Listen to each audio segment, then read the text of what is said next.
Hello दोस्तों, स्वागत है आपका एक नए वीडियो में। मैं एडवोकेट हिमांशु स्वागत करता हूँ अपने YouTube channel legal aid with Himanshu में। दोस्तों, आज जो भी कब्जा कानून हमारा है, कब्जा से रिलेटेड ज़मीन है, उससे हम तमाम चीज़ें जितनी है उस पे बात करेंगे। तो मैंने यहाँ जैसे लिखा है कि कब्जा ज़मीन विवाद, और इससे सभी तरह के विवाद आ जाएँगे कि आपका ज़मीन किसी ने कब्जा कर रखा है, तब क्या प्रोसेस होना चाहिए उसको हटाने के लिए। और अगर आपने ज़मीन किसी का कब्जा कर रखा है और आप बहुत टाइम से रह रहे हैं, तो कैसे आप उसको अपने नाम करा सकते हैं, वो व्यक्ति आपसे वो ज़मीन दोबारा ना ले पाए। तो अगर आप वीडियो पे फर्स्ट टाइम आए हैं तो चैनल को सब्सक्राइब कर लीजिएगा, वीडियो को लाइक करिएगा और ज़्यादा से ज़्यादा शेयर करिएगा। और सबसे बड़ी चीज़ दोस्तों, आप वीडियो को पूरा देखिएगा, तभी आपको तमाम जानकारी समझ में आएगी। दोस्तों, क्या होता है कि अगर मान लीजिए कोई ए व्यक्ति है, ठीक है? उसके पास कोई ज़मीन का टुकड़ा था, ये ज़मीन का टुकड़ा है। लेकिन बी जो है इस ज़मीन के टुकड़े को अपने कब्ज़े में ले लेता है। अब बहुत टाइम से वो कब्ज़े में लिया हुआ है। अब ए को पता है कि हाँ, ये जो ज़मीन का टुकड़ा है बी ने कब्ज़े में रखा है, लेकिन ए कभी कुछ नहीं करता उस पे, ना जाके कोई लड़ाई झगड़ा करता है बी से, ना कभी उसको खाली कराने का प्रयास किया, ना कभी जाके पुलिस में कंप्लेन किया, ना मजिस्ट्रेट के यहाँ, ना तहसीलदार के पास, कहीं भी जाके कोई भी कंप्लेन नहीं करता है।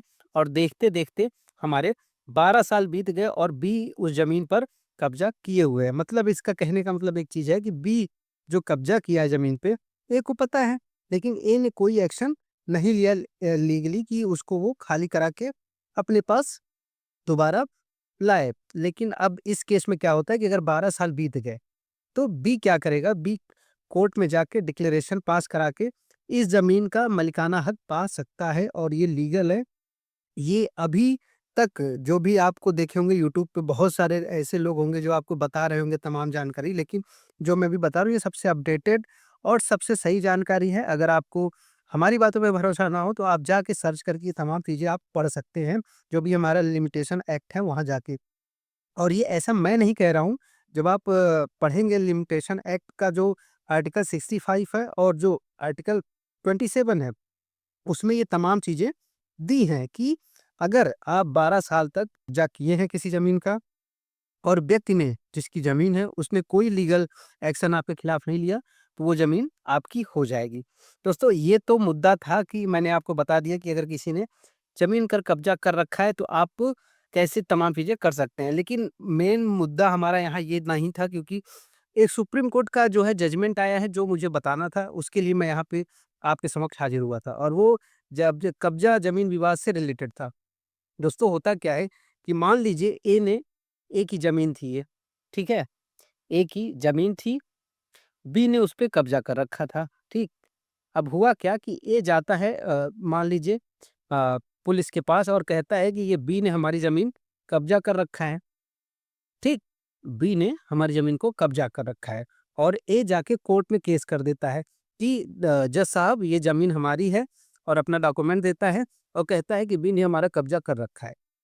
तो दोस्तों, एक बात आती है कि जो बी ने कब्जा कर रखा है और ए जो केस कर रहा है, क्या ये कभी भी केस कर सकता है? कोई टाइम पीरियड है कि नहीं है?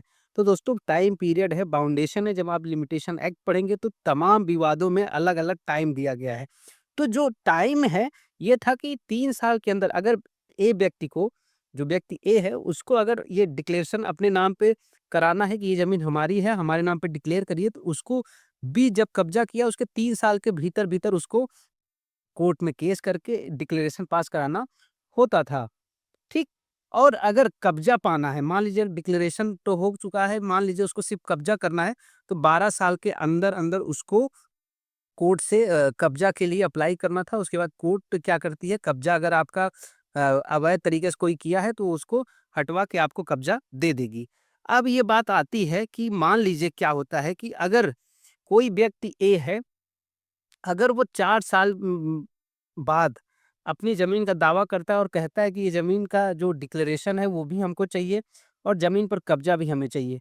तो बात सुप्रीम कोर्ट के सामने ये आती है कि क्या 3 साल वाला लेंगे कि 12 साल वाला, कि 12 साल वाला हम लोग काउंट करेंगे। तो सुप्रीम कोर्ट ने एक डिसीजन देते हुए ये कहा है कि अगर ऐसा कोई मुद्दा आता है जिसमें व्यक्ति के द्वारा ये क दावा किया जाता है कि ये ज़मीन हमारी है, हमको अब इस ज़मीन का डिक्लेरेशन अपने पक्ष में चाहिए और हमें अपना कब्ज़ा भी चाहिए, तो ये 12 साल के भीतर-भीतर कभी भी करके ये दोनों काम कर सकते हैं। लेकिन हाँ, दोनों चीज़ करना है तब।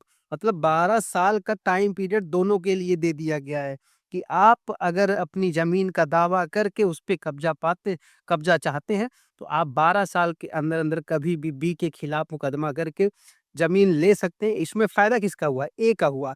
जहाँ पहले वो 3 साल तक ही डिक्लेरेशन पास करा सक पा पाता था, अब उस डिक्लेरेशन पास करके उस ज़मीन लेने के लिए वो 12 साल के अगर कोई कब्ज़ा किया है 12 साल तक, तो 12 साल तक के अंदर वो मुकदमा करके वो तमाम चीज़ें पा सकता है।